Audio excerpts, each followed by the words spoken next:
iniciar orando. Vamos a entregarle este tiempo al Señor.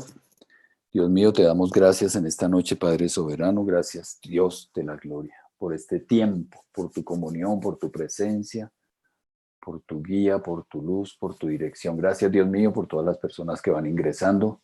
Bendecimos tu nombre y te pedimos, Señor de la gloria, porque nos guíes, nos hables, nos enseñes, nos conduzcas y nos ayudes a crecer, Dios mío, cada día más a través de todos estos temas, Señor. En el nombre poderoso de Jesús oramos, Dios mío, por todas las personas que aún no han podido llegar. Te pedimos, tráelas, Señor de la gloria, de tu mano, y bendice, Señor de mi alma, sus vidas, en el nombre poderoso de Jesús. Amén. Bueno, entonces vamos a continuar con nuestro estudio que traíamos de los hechos del siglo XXI. En la ocasión pasada estábamos hablando, o hemos venido hablando, de cómo han ocurrido una cantidad de hechos, de acontecimientos que están pasando en el mundo, pero también una cantidad de acontecimientos que están pasando en la iglesia, que el Espíritu Santo se sigue moviendo, y hablábamos de los efectos de las redes sociales, de las nuevas tecnologías, de los cambios sociales que se han presentado, de cómo esta sociedad de alguna manera vive engañada, o vivimos engañados con muchas cosas, cómo nuestra sociedad se ha vuelto socialmente aislada, la obsesión por la fama, por los seguidores en las redes sociales, la imagen ficticia que nos hemos creado nosotros de lo que las redes sociales reflejan, el narcisismo que se ha generado, cómo la sociedad hoy en día está conformada por personas sexualmente rotas, la promiscuidad,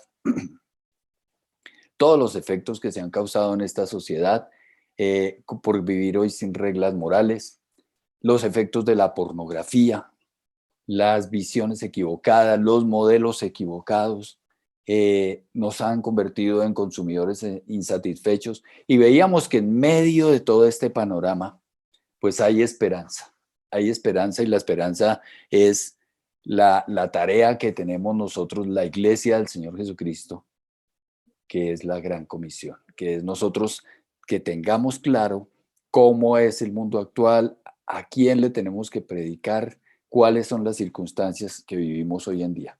Para el día de hoy vamos a estar hablando de un nuevo tema que lo he titulado Arma Letal, y vamos a estar hablando acerca de la forma, de los elementos que el Señor nos ha dado para poder acometer toda esta situación que estamos viviendo. En el mundo actual tenemos muchas circunstancias difíciles que afrontar, como lo estábamos viendo, pero también tenemos armas. El Señor no nos ha dejado solos, sino que nos ha dado armas. Lo primero que tenemos que tener clarísimo es que tenemos un enemigo, y ese enemigo lo relata la Escritura allí en el capítulo 6 del libro de Efesios. Dice: porque no tenemos lucha contra carne y sangre, sino contra principados, contra potestades, contra los gobernadores de las tinieblas de este siglo, contra huestes espirituales de maldad en las regiones celestes.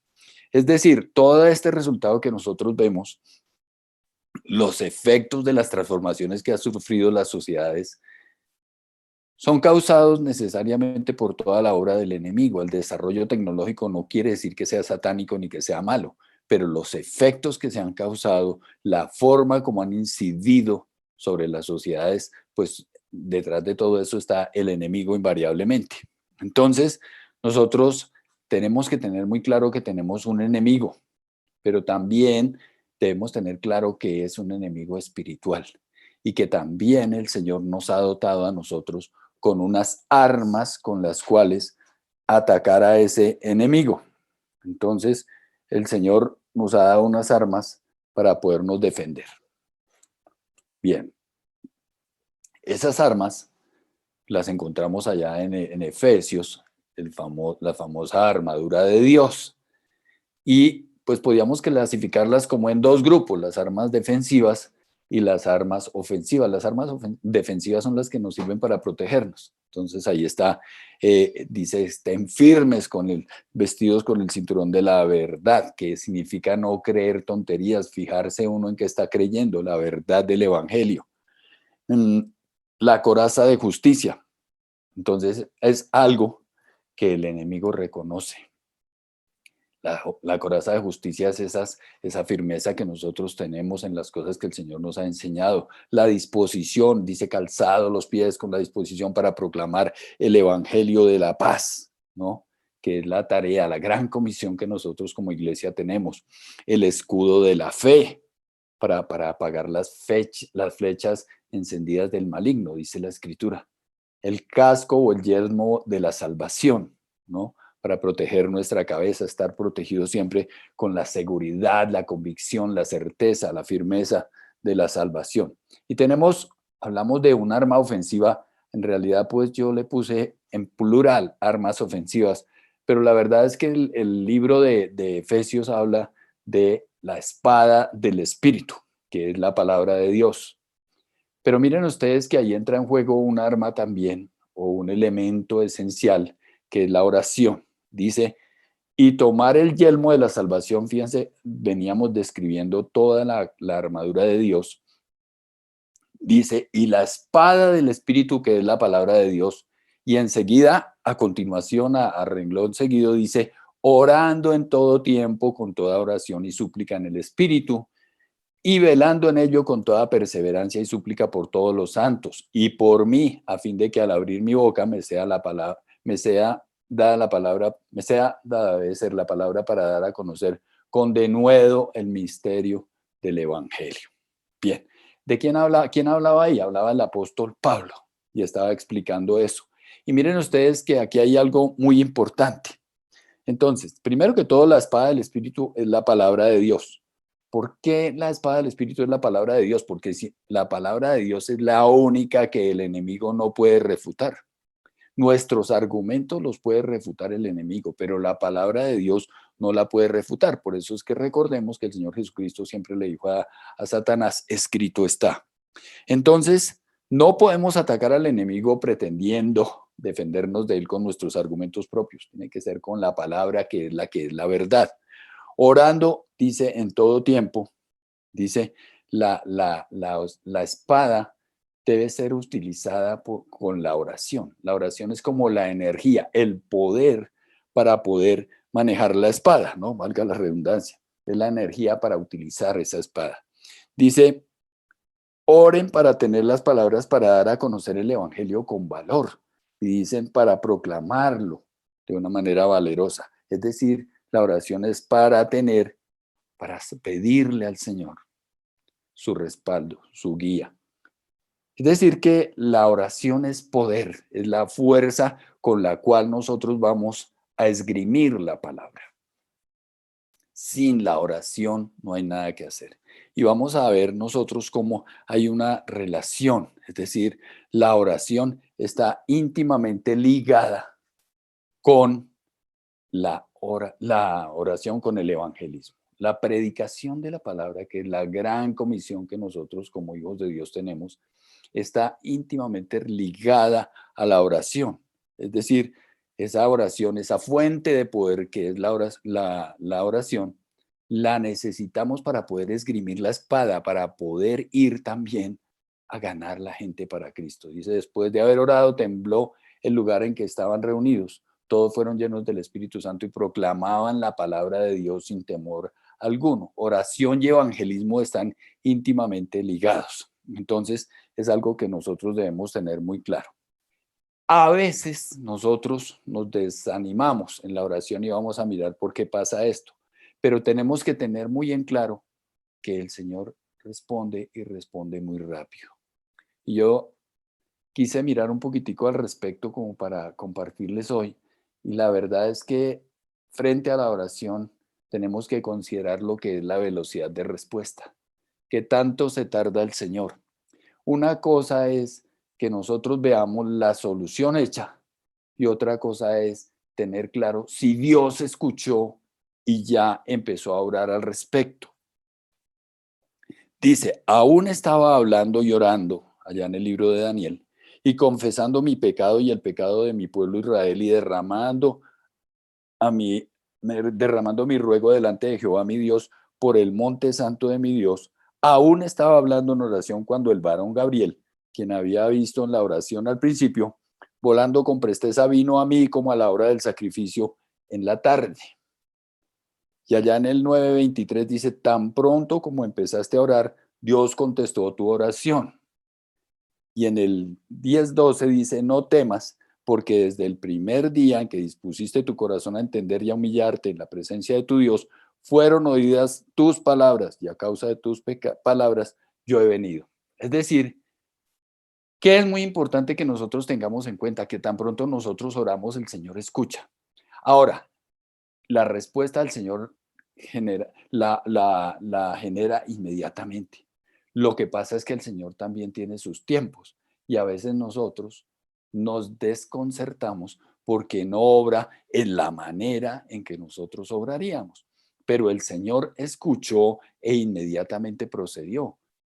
A veces el procedimiento del Señor o el proceder del Señor es espere un poquito, espérate porque no es el tiempo. Por alguna razón tenemos que dilatar esto, por algunos planes que yo tengo más adelante, porque conviene que eso sea así, pero ya la oración surtió efecto, ya empezó a orar. Miremos otro caso. En Segunda de Crónicas está la oración de la dedicación del templo de Salomón.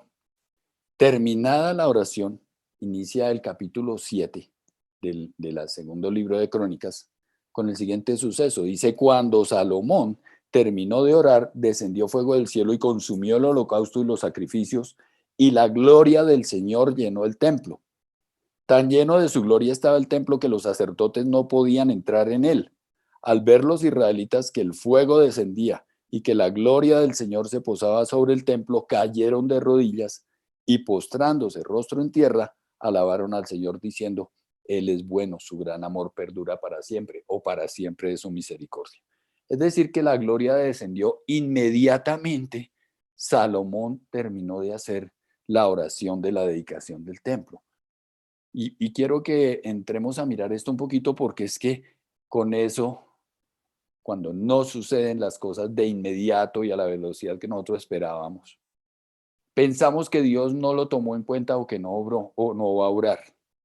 Entonces tenemos que mirar que frente a esto el enemigo también utiliza sus armas. ¿Qué pasa? No vemos nada. Entonces debemos concientizarnos. Los efectos de la oración son inmediatos. Pero cuando oramos, inmediatamente en el mundo sobrenatural empiezan a pasar cosas, pero en el mundo natural nosotros no vemos nada. La verdad es que los efectos sobrenaturales de nuestra oración son inmediatos, y tan inmediatos y tan efectiva es la oración, tan inmediatos son y tan efectiva es la oración, que el enemigo se ocupa de que nosotros tengamos estorbo en la oración. Se preocupa por impedir que de alguna manera nosotros oremos. Entonces, el arma del enemigo es el engaño, es la mentira. Entonces, la mentira de hacernos creer que nuestra oración no tiene ningún efecto. Esa es la intención del enemigo, que nosotros creamos que nuestra oración no tiene ningún efecto. Pero la verdad es que nuestras oraciones empezaron a surtir efecto y empezaron a pasar cosas en el mundo sobrenatural de inmediato, tan pronto como empezamos a orar. Bien, entonces con ello el enemigo nos desanima para que no oremos. Mire, tan eficaz, tan contundente es el poder de la oración que el enemigo busca mil maneras de lograr que nosotros no oremos. Una es desanimándonos, la pereza cuando hay que levantarse a orar. Bueno, muchas cosas utiliza el enemigo para que no oremos, porque cuando oramos en el mundo sobrenatural empiezan a pasar las cosas de manera inmediata. Y él lo sabe, por eso, y conociendo el efecto, el poder que hay en la oración, por eso es que el enemigo desanima al cristiano para orar. Entonces, el enemigo tiene muchísimo interés en que nosotros no oremos, porque sabe los efectos devastadores que tiene la oración. El problema de los cristianos es que le creemos esta gran mentira. No, tu oración no va a tener efecto, no va a pasar nada. Ahí oró y no pasó nada, la persona está enferma. Entonces, el enemigo lo que quiere es que nosotros no utilicemos el poder de estas armas letales que el Señor nos ha dado, la oración, la espada. Entonces, esta oración tiene unos efectos contundentes contra el poder del enemigo, porque recordemos lo que veíamos al principio, nuestro enemigo es espiritual y la oración, la espada, que es la palabra, son armas de tipo espiritual. La armadura de Dios es un elemento, son elementos de protección espirituales. A veces el enemigo utiliza nuestra propia religiosidad para engañarnos. Entonces somos engañados por nuestra propia religiosidad. El, el enemigo quiere convencernos de que nosotros no hemos sido lo suficientemente buenos. Cuando él nos hace creer que nosotros no somos lo suficientemente buenos, entonces nos desanima a la oración. Y vamos a estar trabajando este tema de la oración hoy, probablemente el próximo miércoles, porque este es un elemento esencial en la vida del cristiano, en la vida del Hijo de Dios. Entonces, el enemigo quiere hacernos creer que porque no somos suficientemente buenos, nuestras oraciones no van a ser escuchadas, no van a ser atendidas por el Señor, no las va a considerar. Entonces, debemos nosotros entender que esto no se trata de lo buenos que nosotros podamos ser. El Señor decidió obrar, el Señor decidió escuchar, el Señor decidió hacer su obra a través de nosotros. Entonces el Señor lo que tiene muy clarito es que nosotros no somos buenos. El Señor lo tiene muy claro. Pero el enemigo nos quiere engañar con que nosotros tenemos que ser unos santurrones para que el Señor nos escuche. Tan claro tiene el Señor que no es por lo buenos que somos nosotros, porque Él fue el que lo estableció, que envió a su Hijo Jesucristo porque Él sabía que si no nosotros no íbamos a poder ser liberados de toda la carga, la culpa, los efectos que el pecado causan en nuestras vidas. Entonces, realmente, si el Señor no hubiera enviado al Señor Jesucristo, nosotros éramos totalmente insalvables. Entonces, el enemigo va utilizando esta arma y tenemos que tener claro que el Señor tuvo que rescatarnos, que no se trata de nosotros. Y el enemigo tiene esa arma que es el engaño, pero el enemigo no nos puede tocar. ¿Por qué el enemigo no nos puede tocar? Porque el Señor no se lo permite. Si el enemigo nos pudiera tocar, nos acabaría, nos destruiría. Si él pudiera acabar, si el Señor le hubiera dado la licencia para cortar nuestras vidas, lo haría de inmediato. Recordemos que el enemigo que nosotros tenemos es un asesino, es un, es un criminal de lo peor, es un psicópata, es de lo más malo que puede haber. Entonces, claro que nos acabaría de inmediato. ¿Por qué no nos puede tocar? Porque el Señor no se lo permite. Entonces el Señor utiliza personas como nosotros.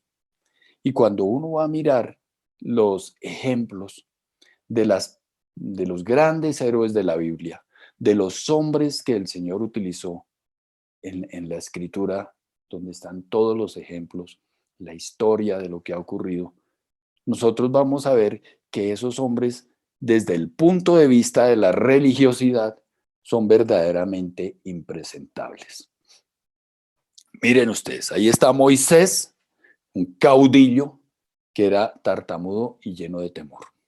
Está el rey Saúl, que era un hombre orgulloso, vanidoso, solamente vivía pendiente de lo que pensaran de él. Recuerden ustedes que cuando fue destituido como rey, lo que pidió al profeta fue que no se vaya a enterar el pueblo que yo fui destituido. ¿Por qué? Porque él vivía en función de su propia imagen. El rey David, que ustedes saben que fue un adúltero, que tuvo un hogar disfuncional completamente, permitió muchas cosas, inclusive que su hija fuera violada. También fue homicida porque él hizo ir a la muerte al esposo de la mujer con la que se metió. Y bueno, pues no era el mejor hombre que nosotros podríamos citar, pero Con esos hombres es que el Señor ha hecho su obra. El rey Salomón, que ustedes saben que se fue detrás de las mujeres, era un hombre mujeriego y terminó adorando a otros dioses a pesar de toda la sabiduría que el Señor le dio, porque recuerden que el Señor le dio mucha sabiduría. Sin embargo, se la ganó el apetito sexual, la tendencia a seguir a las mujeres y terminó en pos de otros dioses. El patriarca Noé, que ustedes saben que se emborrachó y que, bueno, cometió una cantidad de cosas. Nehemías, que ustedes saben que era simplemente un hombre, un copero. Gedeón, un hombre lleno de temor, acomplejado. Yo vengo de la familia más pequeña, de la tribu más pequeña, del hogar más pequeño, de los más insignificantes, somos los menos. Rahab, que ustedes saben que fue una prostituta y sin embargo el Señor permitió que ella formara parte de la genealogía del Señor Jesucristo, de los ancestros de Cristo. Pedro, un hombre impulsivo, un hombre impetuoso, imprudente, que cometía tantos exabruptos, fueron los hombres que él eligió. Y el apóstol Pablo, no se diga, perseguidor de la iglesia, criminal. Es decir, que la gente que el Señor utiliza son como nosotros. Uno va a encontrar una lista de personas en la iglesia que son pecaminosas, en la Biblia, personas que son pecaminosas, mal equipadas, mal preparadas. Esos son los hombres que nosotros vemos que la Escritura nos presenta, unos verdaderos impresentables. Ellos son las personas que Dios usó y por tanto el Señor claramente a nosotros también nos puede usar a pesar de todos nuestros defectos. Entonces, fíjense ustedes que así son los elegidos por Dios para sus propósitos. Los elige inclusive a pesar de ellos mismos, a pesar de nosotros mismos. No creemos nosotros que esa sea la mejor elección, que el Señor debería elegir unas personas con unas capacidades, con unos atributos, con unos talentos, con unos dones, con unas particularidades. No, el Señor elige personas así como nosotros. Decidió cambiar al mundo con gente imperfecta y lo está haciendo y nosotros somos sus instrumentos. Entonces, a veces el enemigo nos quiere hacer creer que nosotros no somos idóneos. ¿Por qué? Porque el mundo nos ha influenciado, el diablo nos ha influenciado a través del mundo con esa mentalidad empresarial que nosotros tenemos. Ustedes saben la manera selectiva como las empresas escogen su personal y lo deben hacer así porque ese es el método humano y es la forma, digamos, conveniente desde el punto de vista humano. En el Señor no es así. ¿Por qué? Porque el Señor no se sujeta a esos esquemas, el Señor se sale de todos esos esquemas. Entonces, en cuanto al tema de la oración, nosotros tenemos que aprender a tener una dependencia total del Señor. Entonces, la oración tiene que dejar de ser parte de lo que hacemos y convertirse en todo lo que hacemos nosotros. Los verdaderos movimientos de Dios se basan en oración, no en estrategias. Entonces, Dios necesita de hombres y mujeres que sean capaces de arrodillarse, de buscarlo a Él, de creerle y de depender de su guía. Gente de oración es lo que el Señor busca. Gente que quiera entender su voluntad, gente que esté dispuesta a ir con Él. Entonces, de esa manera es que Dios obra. Dios obra con gente que lo que haga, lo haga al máximo, lo haga de la mejor manera. Entonces, en oración es que Dios quebranta nuestros corazones para que tengamos amor por el perdido. Bien, a veces nosotros tenemos la tendencia a creer que le hacemos al Señor peticiones exageradas. La verdad es que nosotros tenemos que aprender a hacer peticiones exageradas, ser capaces de creer. Gente capaz de creer es lo que el Señor busca. Creer que Él puede hacer lo imposible, lo que es impensable, pero nosotros a veces nos detenemos en la estrategia. Mire, esto se trata en medio de este mundo y como lo hemos visto, cómo está la sociedad hoy en día, cómo están las circunstancias. Esto se trata de predicarle el evangelio a las personas que están inmersas en el mundo que hemos venido describiendo. La, la, el tipo y la clase de personas que están viviendo o que estamos viviendo en el siglo XXI. A ellos hay que llegarles. Y a esas personas es que nosotros tenemos que llegarles con el mensaje, porque recordemos que la gran comisión es la tarea para toda la iglesia del Señor Jesucristo. No es una tarea solamente para los pastores o para los apóstoles o para los profetas o los evangelistas. No, todos en la iglesia de Cristo tenemos la gran comisión. Entonces, eh, el Señor quiere que nosotros le pidamos a Él cosas que no importa que tengan que romper los esquemas normales o naturales. El Señor no tiene ningún apego, ningún reparo en poder hacer cosas que en un momento dado sean absolutamente impensables, absolutamente inconcebibles. Dios usa, como lo hemos dicho tantas veces en este seminario, gente ordinaria para hacer cosas extraordinarias. La estrategia no debe ser para nosotros el problema, el impedimento. Dios puede usar a cualquier persona en cualquier situación y en cualquier circunstancia. Y no importa lo descabellada que sea la obra que nosotros le pidamos al Señor, el Señor la hace. ¿Cuál es la gran tarea? Fíjense ustedes que les hablaba hace un momento de cómo el evangelismo y la oración están íntimamente ligados. Porque es que la oración es para eso, la oración es para poder alcanzar al perdido, la oración esencialmente es para eso. La podemos nosotros esgrimir, utilizar, tenemos ese poder, tenemos esa autoridad, tenemos ese respaldo del Señor. Pero hay una cosa importante que nosotros debemos tener en cuenta y es que la oración cuesta. Las manifestaciones realmente importantes de Dios en los propósitos evangelísticos comienzan con oración. Y muchos programas de evangelismo fracasan por falta de oración. La oración requiere eso, requiere esfuerzo, requiere dedicación. Así se hizo en el siglo I y no ha cambiado. Sigue vigente ahora en el siglo XXI. La oración es el elemento esencial que nosotros como hijos de Dios tenemos que utilizar para poder alcanzar al perdido. Esa es la gran tarea nuestra. La solución de Colombia, la solución del mundo no es tener un buen gobernante. No queremos un mal gobernante, claro que no, pero esa no es la solución. La solución, lo que nosotros como iglesia, la iglesia del Señor Jesucristo en la tierra, tenemos que hacer es ganar gente para Cristo, es hacer la gran comisión. Tenemos esa gran tarea. Entonces lo que nosotros tenemos que hacer es lo mismo que hicieron los apóstoles desde el siglo I. Hoy sigue vigente en el siglo XXI, que es orar. Bien, dice, todos en un mismo espíritu se dedicaban a la oración junto con las mujeres y con los hermanos de Jesús y su madre María. Hechos 1:14.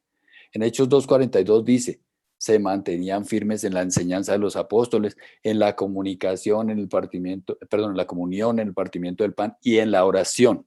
Hechos 6:4, nosotros nos dedicaremos de lleno a la oración y al ministerio de la palabra.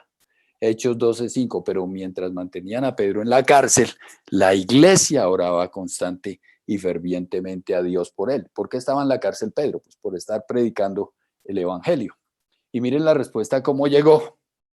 La respuesta a sus oraciones que estaban haciendo. Dice, la misma noche en que Herodes estaba a punto de sacar a Pedro para someterlo a juicio, este dormía entre dos soldados, sujeto con dos cadenas. Unos guardias vigilaban la entrada de la cárcel. De repente apareció un ángel del Señor y una luz resplandeció en la celda. Despertó a Pedro con unas palmadas en el costado y le dijo, date prisa, levántate. Las cadenas cayeron de las manos de Pedro. Le dijo además el ángel, vístete y cálzate con sandalias. Así lo hizo y el ángel añadió, échate la capa encima y sígueme. Pedro salió tras él, pero no sabía si realmente estaba sucediendo lo que el ángel hacía. Le parecía que se trataba de una visión. Pasaron por la primera y la segunda guardia y llegaron al portón de hierro que daba a la ciudad. El portón se les abrió por sí solo y salieron. Caminaron unas cuadras y de repente el ángel lo dejó solo. Miren ustedes el poder de la oración, cómo el Señor obra. Y si nosotros vamos a hablar de la oración de los hechos de los apóstoles, pues ahí está, que recordemos que son los hechos del Espíritu Santo. Recuerden ustedes, hay una charla una predicación, si ustedes la quieren repasar o revisar, que se titula en una sola noche. Ahí podemos ver más hechos sobrenaturales que ocurrieron en esa época de la iglesia primitiva en los primeros años. Igual sigue ocurriendo hoy. El Espíritu Santo que obró allá y el Espíritu que está obrando hoy en nosotros es el mismo. La oración tiene un poder sobrenatural, pero los programas de evangelismo muchas veces fallan porque la oración, como les decía, no se toma en serio. Debemos considerar nuestro papel en este momento particular de la historia. Dice, porque no tenemos lucha contra sangre y carne, sino contra principados, contra potestades, contra los gobernadores de las tinieblas de este siglo, contra huestes espirituales de maldad en las regiones celestes. Es decir, a veces nosotros no consideramos la naturaleza de nuestro oponente y no hacerlo está a su favor. Bien, vamos a dejar por hoy hasta ahí y en la semana entrante, con el favor de Dios, continuaremos hablando de la oración, porque este tema, pues como ya lo ven ustedes, es esencial, es fundamental. Pero como para este seminario de Hechos del siglo XXI, hemos decidido tratar sobre los hechos que están ocurriendo en la actualidad en nuestro mundo y mirar las características de lo que está, de la sociedad en la que nos estamos desenvolviendo, para mirar también cómo vamos a predicar el evangelio. Pues tenemos que seguir viendo cómo el Señor ahora sigue haciendo cosas en su iglesia. Y por eso hemos estado compartiendo testimonios de personas de la iglesia que han estado viviendo sus propias experiencias y viendo la obra del Espíritu Santo en sus propias vidas. Tenemos muchos más testimonios muy hermosos y vamos a seguir compartiéndolos porque hay muchas personas que están viviendo experiencias maravillosas o estamos viviendo nosotros todos, porque como yo he dicho siempre, cuando uno se mete con Dios, Dios se mete con uno. Y si uno realmente se está metiendo con Dios, necesariamente tiene que tener muchas cosas que contar de lo que el Señor está haciendo. Hoy nos acompaña Rochisita, Rocío Rosada, quien nos va a estar compartiendo de su testimonio. De manera que Rochisita, bienvenida y te escuchamos.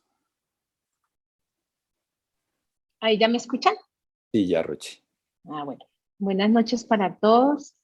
Bueno, cuando José Dimas me dijo que si quería ser partícipe de un testimonio, pues en mi cabeza tengo tantos testimonios que dije, bueno, vamos a preguntarle a Dios qué quiere que yo les cuente a ustedes y todo lo que Él ha hecho. Y bueno, entonces empecé a hacer memoria de muchas cosas que me han pasado. Pues lo de la niña, eso ya ustedes lo saben, pero tengo otras cosas que quisiera compartirlas con ustedes. Y es que hace muchos años, a mí bueno, cuando nací, estuve muy enferma, estuve súper hospitalizada 6 meses. Y estaba analizando que desde ahí el Señor tenía una misión conmigo. Él me tenía ya un destino marcado y por obvias razones él no iba a permitir que pasara, que yo me fuera a donde está Él. Entonces, a los 6 meses de nacida, duré 6 meses hospitalizada por un grado de desnutrición. Y hasta en esa época me acuerdo tanto que mi mamá me contaba que me colocaron los santos óleos y que no sé qué, y que rezaban, y me tuvieron que bautizar, que porque si yo no me bautizaba no me iba para el cielo, que iba a ser un ángel por ahí volador. Y no, resulta que soy voladora, pero en otra cosa. Entonces, ahí empecé en este tiempo, aprendí y entendí que Dios me tenía para grandes cosas. Bueno, y así pasó la vida. Me casé muy joven. Entonces, bueno, el cuento que les voy a, pues el cuento no, el testimonio que les voy a contar es un poco fuerte. mi esposo estuvo un tiempo hospitalizado, en ese entonces era mi esposo porque yo me separé, le diagnosticaron una enfermedad que se llama VIH. Estuvo hospitalizado, todo el mundo era buscándole qué tenía, porque con una cosa que no, que era neumonía, que era una meningitis, que era otra infección en los pulmones. Bueno, estuvo hasta que por fin el infectólogo dijo, no, vamos a hacerle la prueba de VIH. Entonces, cuando le hace la prueba, él me contó, él me dijo, no, mira, Rosy, me van a hacer esto, me van a hacer aquello. Y él estaba muy asustado, demasiado asustado, estaba que no sabía ni qué hacer, no hacía sino llorar. Entonces, pues yo le dije, pero ¿por qué estás así? En medio pues de mi inocencia, de todo lo que iba a pasar, yo le decía, no, tranquilo, no hay por qué temer. Entonces, estábamos en la Santa Fe y yo tenía unos amigos ahí trabajando en agencias. Yo llegué al otro día que le tomaron la prueba, llegué muy a las 6 de la mañana a ver cómo estaba y todo. Entonces resulta que mi amigo me dijo, yo le pregunté, ¿tú miraste como la prueba y no sé qué? Me dijo, sí, Rosy. Entonces él me hizo una cara y yo le dije, no me diga. Me dijo, sí. Me hizo una cara así de terror. Entonces yo dije, bueno. Entonces yo me fui para la habitación de él y la verdad eh, no estaba asustada, ni no tenía, sino que yo decía, pero ¿por qué será que, bueno, de pronto se lo van a repetir, pero tan raro? Entonces, cuando yo llegué a la habitación, él estaba muy angustiado, muy estresado, y él no sabía nada todavía, pero yo ya sabía. Entonces él me dijo, no, no, nada que llegue al resultado. Entonces yo le dije, no, esperemos que el infectólogo pase y miramos a ver los resultados. Y entonces me dijo, ¿por qué no averiguas? Yo le dije, no, esperemos, yo no voy a averiguar nada, yo no voy a bajar al laboratorio.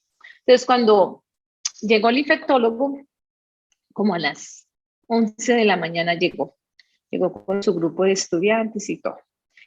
Entonces se presentó, entonces pues yo ya lo conocía y él me dijo, bueno, entonces empezó a hacer un preámbulo para poderle darle la noticia. Entonces resultó que pues le dijo que era positivo para VIH, que todo lo que le estaba pasando era un resultado de eso, todas las infecciones, la fiebre, y él tenía como una especie de rash, un brote de los brazos para abajo y del pecho para abajo. Entonces, eso era como típico de los pacientes con VIH. Entonces, él se puso terrible, lloraba y lloraba, y yo no sé, eso sí, en ese tiempo yo era católica, yo confiaba mucho en Dios, pero yo tenía una confianza con él, pero como de temor. Mi mamá nos había infundado mucho temor a Dios, que si decíamos una mala palabra que era pecado, que si corríamos en Semana Santa era pecado. Bueno, las mamás como eran antes con la religiosidad. Entonces yo le dije, bueno, Señor, te pongo en tus manos todo esto, ahí yo pensándolo mentalmente. Entonces cuando el doctor dijo eso, yo le dije, bueno, entonces le dije, doctor, bueno, no, vamos a seguir adelante, vamos a hacer el tratamiento, vamos a hacer todo lo que toca hacer. Entonces, él dijo, sí, vamos a hacer esto, vamos a hacer unas terapias, vamos a pasar por psiquiatría, vamos a pasar por nutrición. Bueno, todo un grupo multidisciplinario para poder hacer el tratamiento. Y yo me quedé como si nada, como si no me hubiese impactado el diagnóstico ni nada. Y el doctor me dijo, qué pena con usted, señora, pero usted me tiene muy sorprendida con su reacción. Yo le dije, ¿por qué? Me dijo, sí, porque es que cuando yo le doy la noticia a la esposa que está así, ella empieza a gritar como desesperada, empieza a hacer no sé qué, a maltratar, a pegarle al esposo, bueno, a decirle cuánta grosería, y usted lo ha tomado. Le dije, bueno, doctor, le dije, sí, de pronto porque seré profesional de la salud porque a mí me tocó manejar muchos pacientes con VIH donde yo sentía el rechazo y veía el rechazo de toda la familia, los amigos y hasta los mismos profesionales de la salud, y a mí eso me daba mucho dolor ver ese rechazo porque pues total es un ser humano y no sé qué. Entonces él me dijo así, yo de verdad la felicito, usted tiene un corazón muy grande para, para seguir apoyándolo, porque usted nos dio a entender que usted iba a ayudar, lo iba a apoyar. Yo le dije, no, sí señor. Bueno, entonces salió de ahí la cosa, entonces me dijo, pero sí toca hacerle la prueba. Yo le dije, bueno, sí, claro, me toca hacerme la prueba.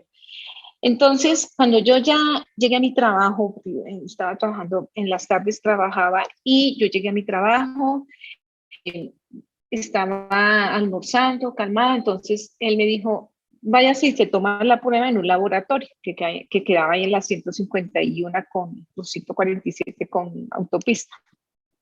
Entonces yo me lo tomé, yo me fui, me tomé el examen.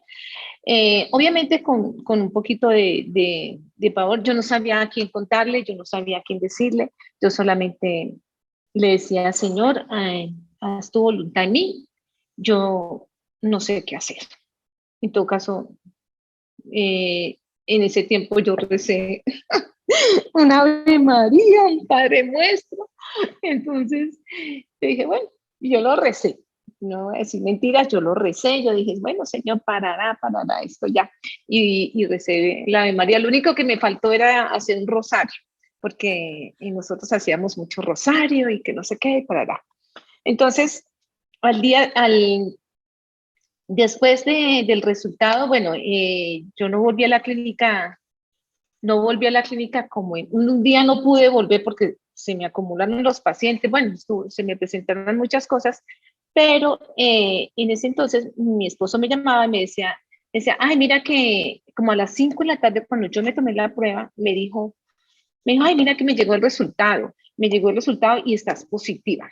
Yo estaba almorzando, cuando él me dijo a mí eso, yo quedé verde, morada, de todos los colores, menos rosada, y yo dije, Señor, ¿aquí qué pasó? Entonces me pedí permiso en el trabajo para poder salir. Entonces yo le dije, ¿yo a quién le cuento? ¿Con quién iba? La única persona que sabía era mi hermano Carlos Alfredo. El único que sabía todo lo que me estaba pasando era él, porque yo le conté. Y él no me podía acompañar porque él estaba por allá en Fontibón. Entonces cuando yo le dije, me tocó decirle a mi jefe de ese entonces, contarle lo que me estaba pasando para que él me dejara salir a recoger la muestra porque era muy cerca.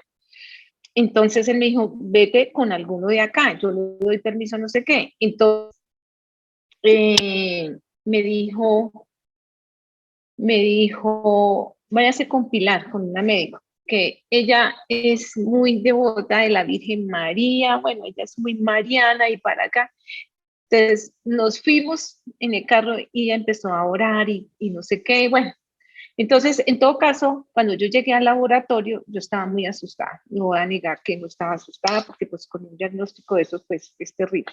Entonces, yo estaba muy asustada cuando, cuando yo llegué y le dije a la bacterióloga que venía a recoger una prueba, que no sé qué. Entonces ella me dijo, ah, sí señora, Nidia del Rocío. Yo le dije, sí. Entonces me dijo, entre acá a este consultorio. Cuando ella me dijo a mí eso, yo, sin mentirles, casi me orino del susto.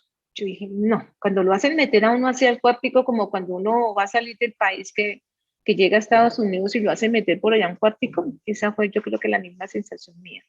Cuando me dicen, vayas al cuartico, yo le dije, no, esto salió positivo, qué horror. Entonces, bueno, y ella con su preámbulo entonces yo con mi amiga empezó a decir, María Santísima, no sé qué, bueno, hay una cantidad de cosas que yo ahorita me acuerdo y me da risa, me uno como es. Entonces, yo llegué y me dijo, bueno, aquí está tu prueba, la puedes abrir. Entonces yo la abrí y le dije, pero ¿qué significa todo esto? Porque era una cantidad de unidades, de números chiquiticos, de milésimas y milésimas, entonces no entendía mucho. Me dijo, no, la prueba quiere decir que está indetectable, o sea, que no tienes nada. Cuando él dijo a mí eso, yo mejor dicho, la abracé a mi amiga, le dije, bueno, ya salimos, llamé enseguida a mi hermano y después mi ex esposo me llamó y era llorando, llorando, diciéndome que a él ya le había llegado la prueba, que estaba positiva y que yo no sé qué hacer. Entonces yo después lo llamé y le dije, perdóneme, pero yo le dije una grosería. En ese entonces le dije que él era un no sé qué, porque me había dicho que le había llegado la prueba cuando no le había llegado nada.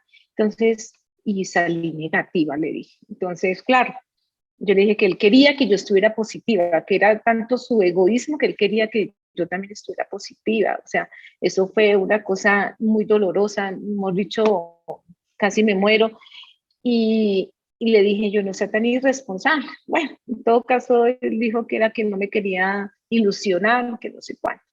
Entonces, pero los exámenes no mintieron y gracias a Dios salí positiva, negativa, perdón.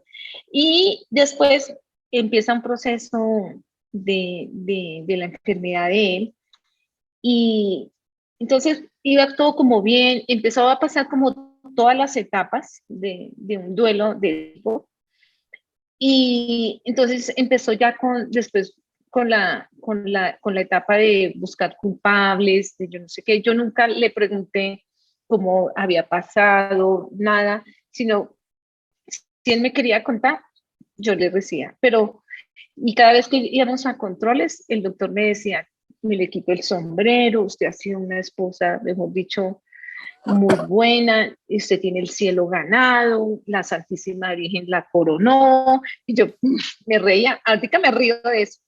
Entonces, todas esas cosas me hicieron a mí, pues, un poco más fuerte, porque tenía que enfrentar una enfermedad en mi casa.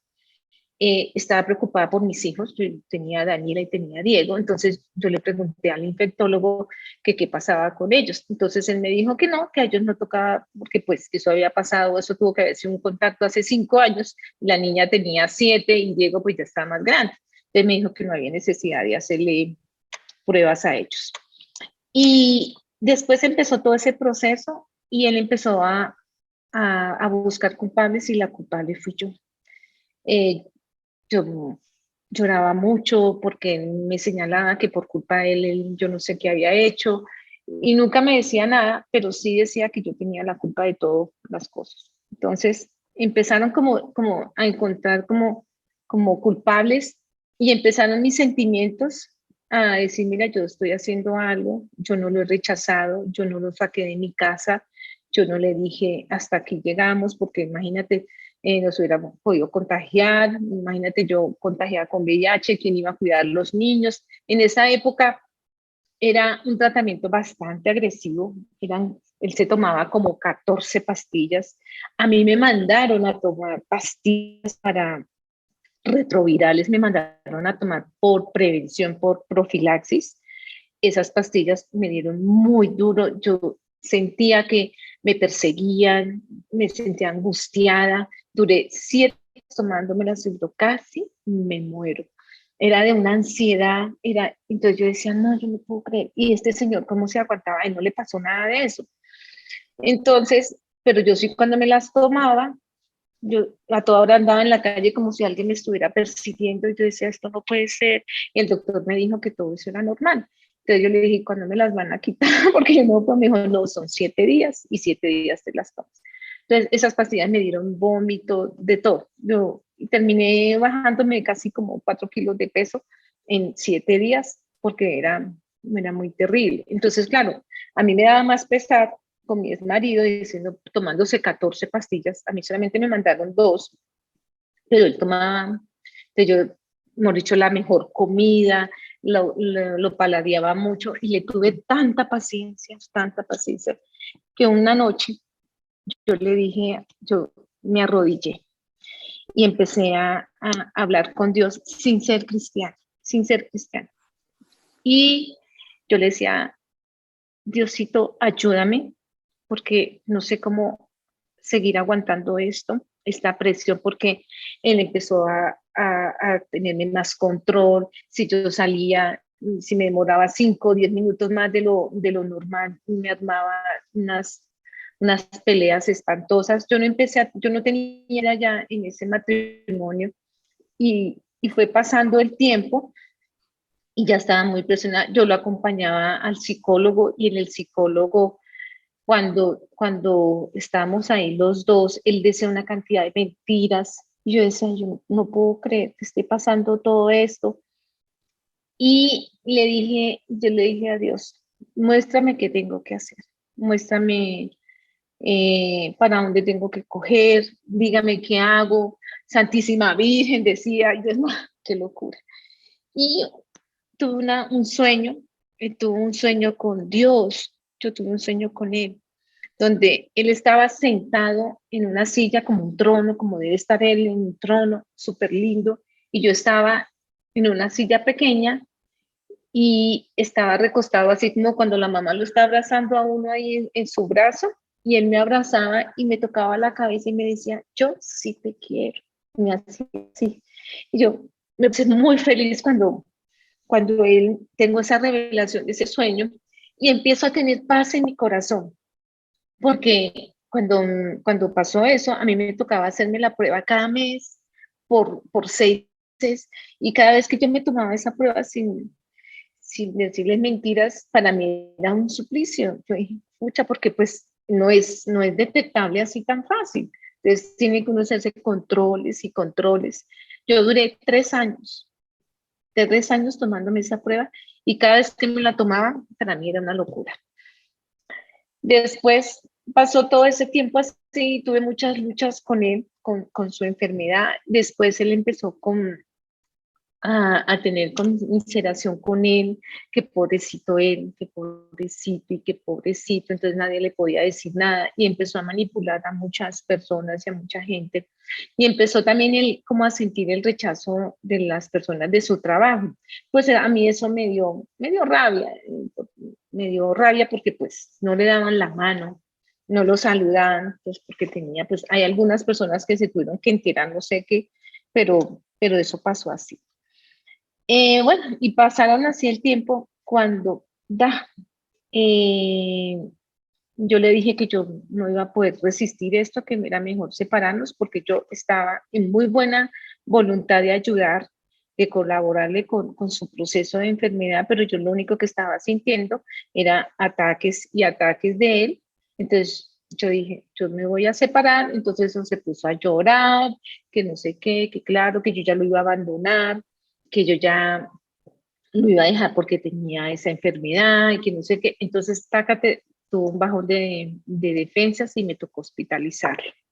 Se le subió la tensión, bueno, entonces ahí otra vez, y el doctor me dijo, no, ¿qué le pasó? Le dije, no, pues él no me ayuda, él no se ayuda, no se deja ayudar, y me está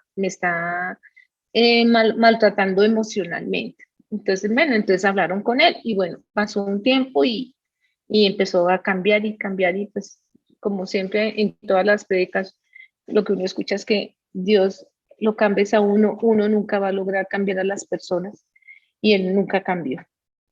Eh, Pasó el tiempo así, y yo no tenía como una razón para seguir con él, porque siempre fue muy, muy agresivo, y con esa conmiseración que vivía, pues yo decía, no es cierto todo lo que está viviendo, porque sí ha tenido apoyo y apoyo de la familia.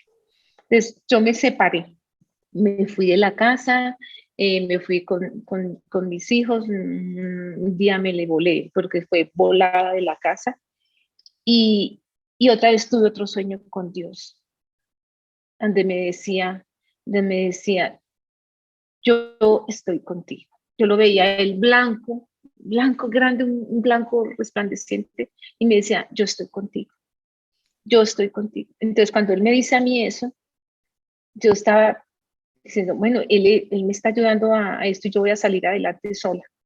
No, entonces empezó a llamar a mis hijos, con la niña, a manipularme con la niña, con Diego, que le iba a contar a Diego. Mis hijos nunca, pues, no sabían nada, ellos no sabían nada, nada, nada sabían, ni la familia de él sabía nada.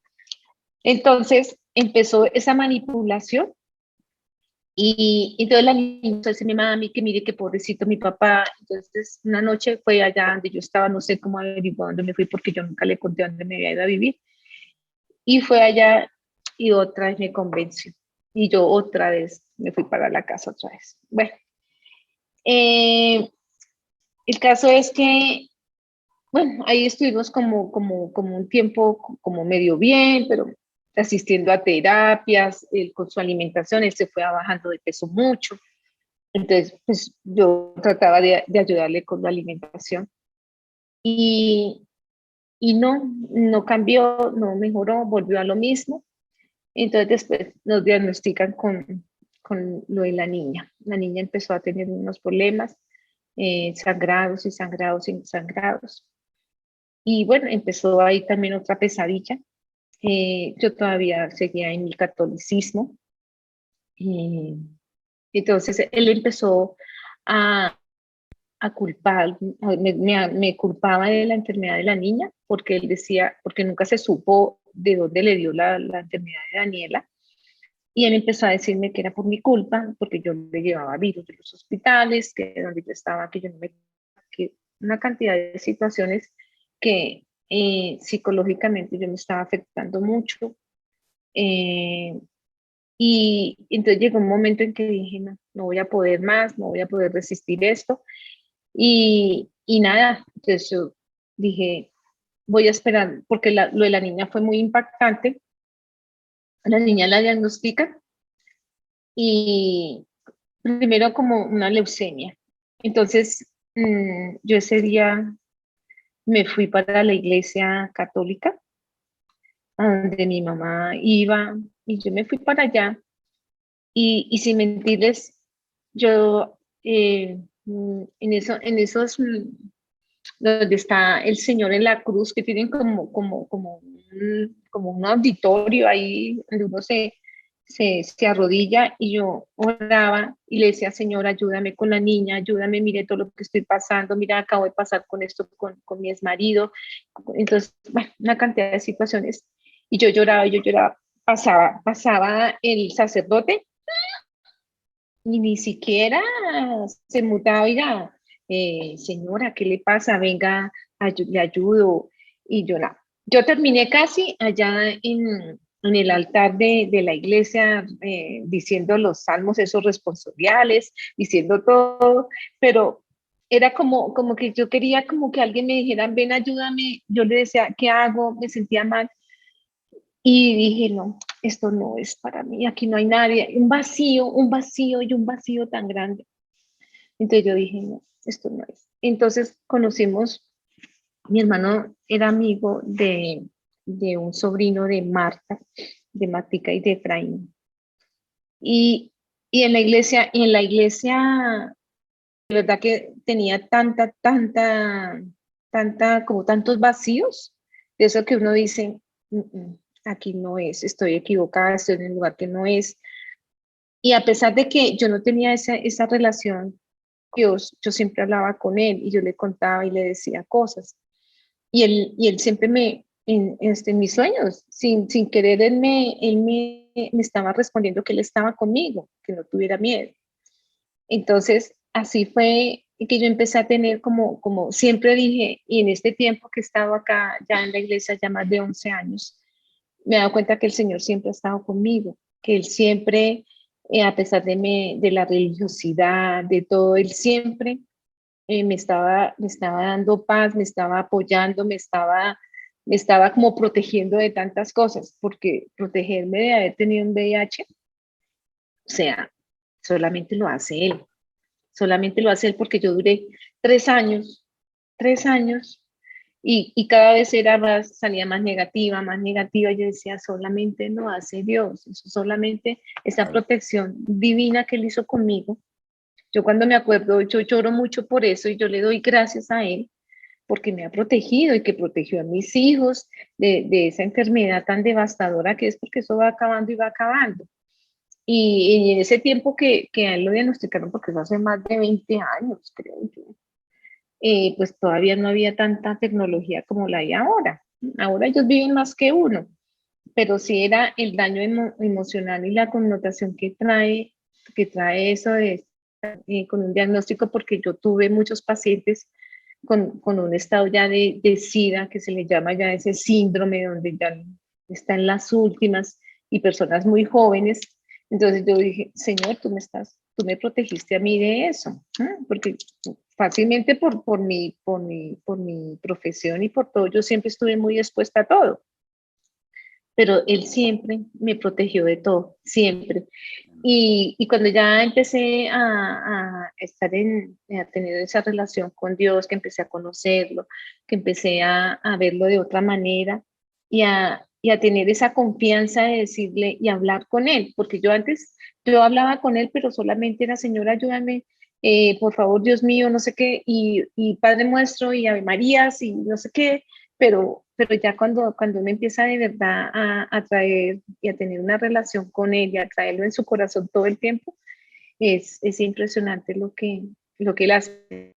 A pesar de yo no ser cristiana ni tener un conocimiento de cómo es la relación con Jesús, siempre Él se me revelaba y a pesar de todas esas cosas religiosas que uno hacía, Él siempre me decía, me protegía. Yo sentí que Él me protegía. Con lo de Daniela, cuando yo empiezo a tener esa relación con Él, a Daniela que la subieron a cuidado intensivo, yo todavía no iba a la iglesia.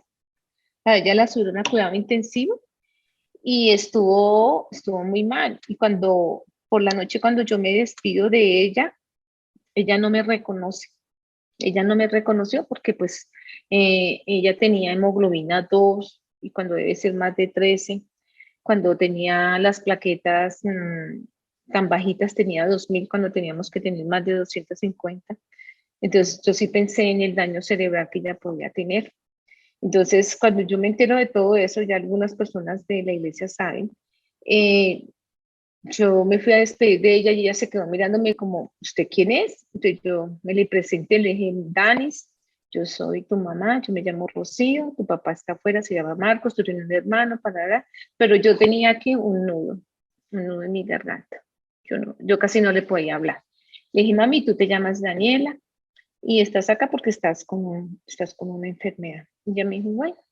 Entonces yo salí, yo le dije, mamita, me voy porque voy a descansar, yo estuve todo el día acá. Entonces me dijo, bueno, me fui y cogí una almohada de ahí de una camilla esa de la UCI y pegué un grito que la neonatóloga salió. Me dijo, ¿qué pasó, mamá? Yo le dije, Daniela no me reconoció. Daniela hizo daño neurológico. Daniela, no sé qué. Entonces me dijo, tranquila mamá, que esto es transitorio. Y mientras el cerebro otra vez empieza a recibir la oxigenación completa, ya todavía no. Yo le dije, no, no, no. Y yo me fui. En todo caso, yo llegué a mi casa. Me dejaron allá en la casa, yo sola. En mi habitación me arrodillé y le dije, Señor, le dije, Señor, si tú me vas a dejar a Daniela, me la dejas bien. Si no, yo te la entrego. Yo no era cristiana. Yo le dije, Señor, yo te la entrego. Arrodillada en el piso, le dije así. Y, y lloré tanto y le dije, si no, llévatela, yo te la entrego. Yo te la entrego y te la entrego con mucho dolor. Entonces, tanto que estaba llorando que yo me quedé dormida en el piso. Eran como las 7:30, 8 de la noche. Yo me quedé dormida en el piso cuando me llama mi ex esposo y me dice, Rocío, tranquila, que la niña ya me reconoció. Entonces yo le colgué y me puse a llorar y lo único que hice, Señor, gracias. Gracias Dios porque tú me escuchaste. Gracias por dejarme la niña bien. Gracias. Y ahí empecé a tener ese vínculo con él. Y ya después, ya la otra historia ya la conozco. Esa era lo que les quería contar. Y de que siempre el Señor no nos desampara si nosotros no tengamos un conocimiento genuino de Él y de cómo relacionarnos sin temores y sin miedos y como siempre uno lo veía, él por allá, Dios allá y nosotros acá. Él siempre ha estado conmigo y Él siempre para todo me ha ayudado y me ha sacado adelante y me ha fortalecido en este caminar tan poco difícil, pero bueno, Pues, Visita, ahí yo vamos. creo que todo el mundo no conoce el final de lo que ocurrió con tu hija. ¿Tú querrías Mm, comentarlo rápidamente o sí, prefieres? claro, claro, claro. Bueno, Daniela tuvo una enfermedad que se llama aplasia medular. Esa aplasia medular es una enfermedad que los glóbulos, la médula no produce glóbulos rojos, ni plaquetas, ni glóbulos blancos. Los glóbulos blancos son la defensa del sistema inmunológico. Entonces, ella empieza a tener múltiples transfusiones de plaquetas, pues de glóbulos blancos no, porque eso no se puede transfundir, pero sí tuvo sangre y plaquetas. Empezó con una enfermedad, duró 3 años, donde pasamos un año terrible, que fue cuando la diagnosticaron. Eh, tuvo un año muy bueno, donde yo ya estaba teniendo una relación con Dios. Yo estaba en una iglesia de Chía, donde nos estuvimos con Marta y con Efraín. Estuvimos allá un año, aprendí muchísimo, aprendí a no tener temor, pero, y además vivía muy agradecida porque aprendí a conocer de verdad lo que era el Señor. Matica y Efraín me decían, va a venir, tenemos que estar muy pendientes, Rosy, porque va a llegar un pastor por allá de Marte, por allá es que va a llegar un pastor que es muy bueno, para que no nos quedara tan lejos, porque yo le decía a Matica, es que ir a Chía todos los días, todos los domingos pues era un paseo. Y entonces yo todavía estaba casada. Y entonces cada vez que yo salía, este señor me decía que claro, que ya iba a dejar allá los ahorros al pastor de esa iglesia que no sé qué. Entonces yo salía con tapones en los oídos, pero yo iba era a recibir una sanidad por mi hija, una sanidad por mi hijo, la sanidad mía. Emocionalmente nosotros estábamos devastados. Entonces, pues yo hacía caso omiso a todo eso. Tuve una guerra bastante fuerte con ese tema. Entonces, empiezo a orar y llegó el pastor, llegó, y yo, pero ¿quién es el pastor? Que llegó de Marte. Y entonces decía no, y cuando llegué a la iglesia por la primera vez, a la casita donde estábamos, llegué, me encantó la iglesia, no, el pastor estaba recién operado porque se había caído del cohete donde venía, entonces le habían operado la rodilla y que estaba ahí, y él estaba ahí y sentí, la verdad, ese encuentro con la iglesia fue como, como si me hubiera quitado un peso de encima. Yo sentí un alivio en mi corazón, yo sentía que flotaba, yo decía, qué bonito la alabanza, qué bonita, esa vez predicó Nati la primera vez, y yo decía, mira, y esta mujer tan virtuosa y tan linda, yo decía así, bueno, entonces yo salí muy contenta. Entonces ya empecé a congregarme ahí en la iglesia, yo estaba muy feliz. Y por fin conocí al pastor. Entonces, pues obviamente tuve muy buena relación con todos y empezamos a ir todos los de mi casa a la iglesia. Daniela empieza a tener una mejoría. Ese fue el año en que Daniela estuvo súper bien, pues con poquitas transfusiones, pero estuvo muy bien. En el 2012, Daniela empieza a tener como un decaimiento en su salud y empieza como ese suplicio mío de hospitalizaciones, de exámenes, de una cosa, de la otra.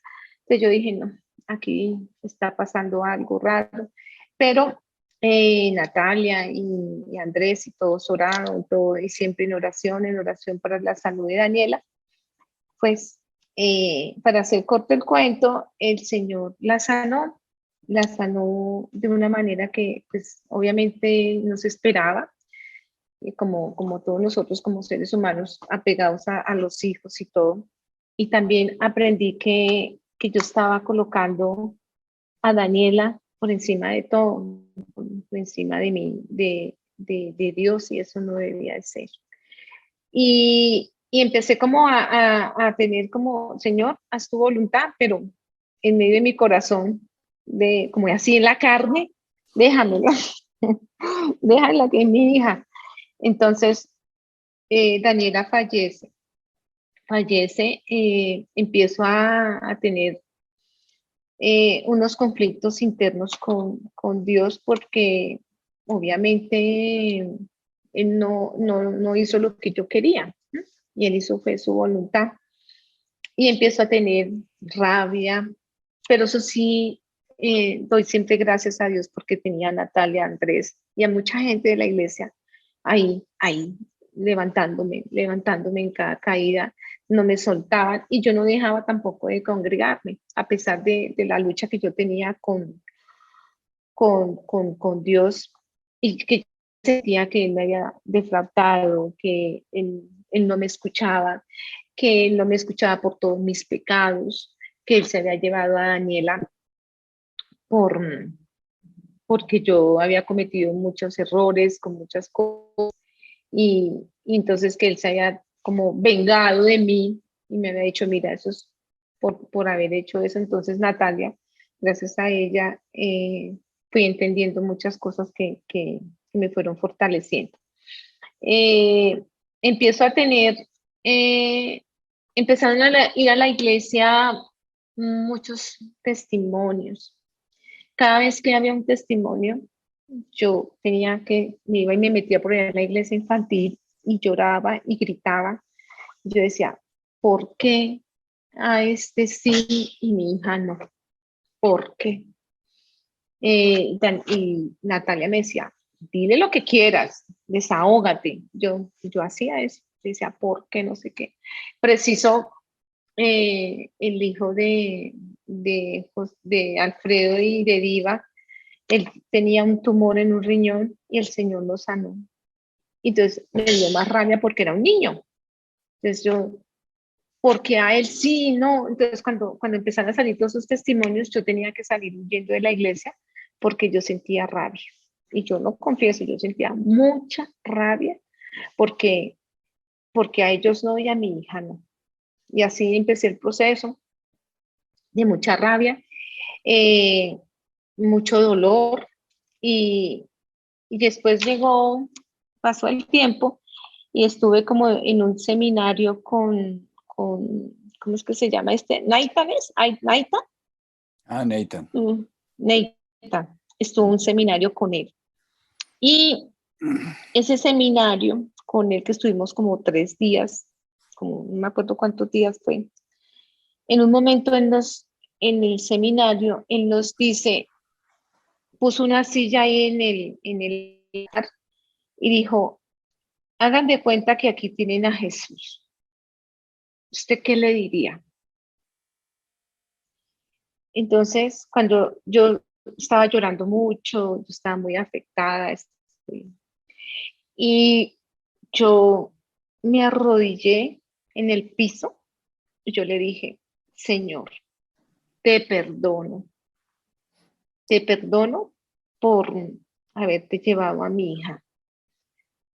Te pido perdón también, le dije, perdóname por no confiar en ti, por no creer que tú la sanaste de una manera muy distinta. Perdóname por no entender tal cosa, perdóname por esto. Y yo también hice un perdón y yo también le dije, Señor, yo te perdono porque tú no hiciste lo que yo quería. Yo te perdono porque, bueno, por una cantidad de situaciones. Y empecé a sentir alivio en mi corazón, alivio, alivio y alivio. Y yo me acuerdo que ahí me levantó Patricia Ricardo y creo que Andrés me levantaron de ese trance donde yo estaba como choqueada, pero, o sea, como si me hubiera pasado una tractomula por encima mío.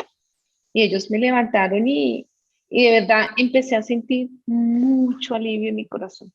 Y empecé, obviamente, un proceso de duelo que lo hice, gracias a Dios. Me pasaron una cantidad de situaciones pero casi hice un año de tratamiento y manejo de eso y de verdad fue bastante bien, porque en este tiempo le doy gracias a Dios porque Él me ha fortalecido, porque Él ya, Daniela, yo la recuerdo con mucho cariño, con tristeza, pero no con dolor, no con ese dolor.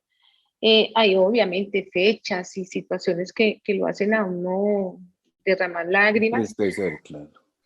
claro, pero ya no es con esa rabia y con esa tristeza tan grande, con dolor, no, no. Y todo esto me ha servido también para poder ayudar a levantar a muchas personas que han perdido, que han perdido a sus hijos.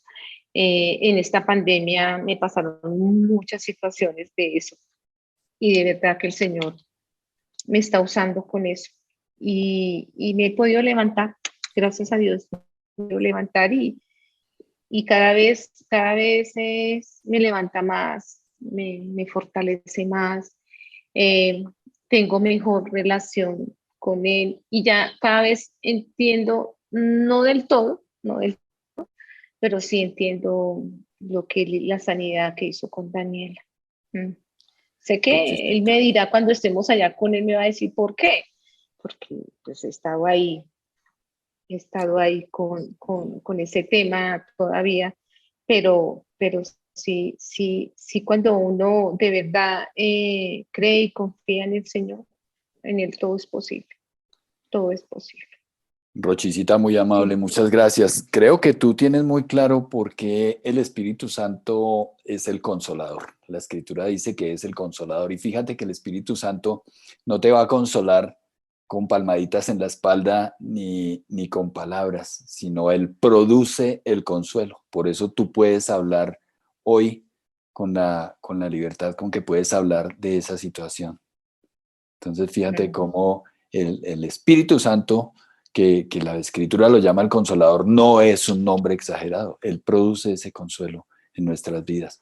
Por supuesto que uno siempre recordará al ser querido con tristeza, pero le permite a uno superar la situación, tener la paz en el corazón de la que tú nos hablas.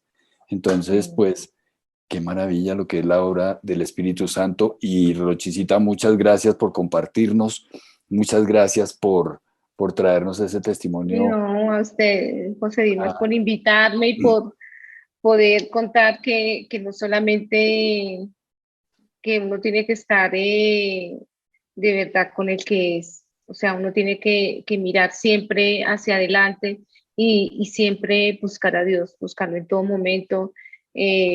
Primero Él, segundo Él y tercero Él. Cuando yo empecé a entender que Dios era importante para mí, ahí empecé a sentir esa paz. Y yo por ejemplo, con mi exmarido, yo no tengo rencor. En un encuentro que hice en la iglesia también eso me ayudó muchísimo, muchísimo. Y a uno a sanar heridas. Porque Daniela ocupó todo el tiempo, pero después cuando empecé a hacer los encuentros y todo eso, empecé a darme cuenta que tenía muchas heridas y eso me sirvió para sanar. Entonces, por eso también es importante que uno sane heridas para poder tener una relación maravillosa con él, que tú sí para tener recomiendas, y para verlo. tú sí Señor, recomiendas el encuentro, lo recomiendas. obvio, para mí esos encuentros son lo máximo.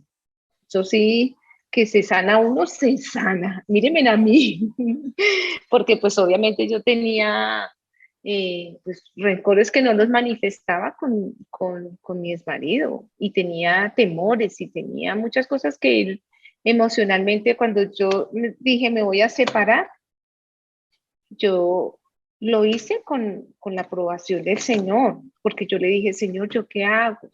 Y él me mostró un apartamento donde yo me iba a ir. Pero yo dije, esto está aprobado por él. Y a mí todo me salió. Yo tuve un abogado pésimo para separarme, pero, pero el Señor me dio todo. Me consiguió hasta fiadores, me prestaron la plata para pagar el arriendo. No, eso fue lo máximo. Entonces yo digo, desde que uno confíe y esté con él y uno actúe conforme como él le está diciendo y no a la voluntad de uno, a usted le va bien. Pero cuando a veces uno se va por el camino ese, entonces es difícil. Pero la verdad es la confianza y de creer y de creer y de creer que Él está acá con nosotros y lo que tú dices, y guiado por el Espíritu Santo con sabiduría y con todo, súper bien. Rochicita, muchísimas gracias por tu tiempo, por el testimonio y por todo lo edificante que resulta para nosotros lo que tú nos enseñas. Qué buenas las cosas que el Señor está haciendo y que hará contigo. Eso era lo que yo nunca le entendía a Andrés, porque él me molestaba siempre diciéndome que era la modelo de la iglesia. Entonces yo decía, pero tú, entonces yo le decía a Andrés, ¿por qué me dices que la modelo de la iglesia, que no sé qué? Me dice, oye, es que tú eres un ejemplo a seguir. Él me dijo, hasta a mí me has ayudado, yo he visto muchas cosas en ti, de tu ejemplo. Entonces, claro, entonces yo empecé a entender otra cosa, pues yo ya me estaba creyendo la modelo, la iglesia, pero no era por eso. No. Muchísimas gracias. A seguir pelando muy amable. Dios te bendiga. Bueno, muchas gracias a todos y feliz noche.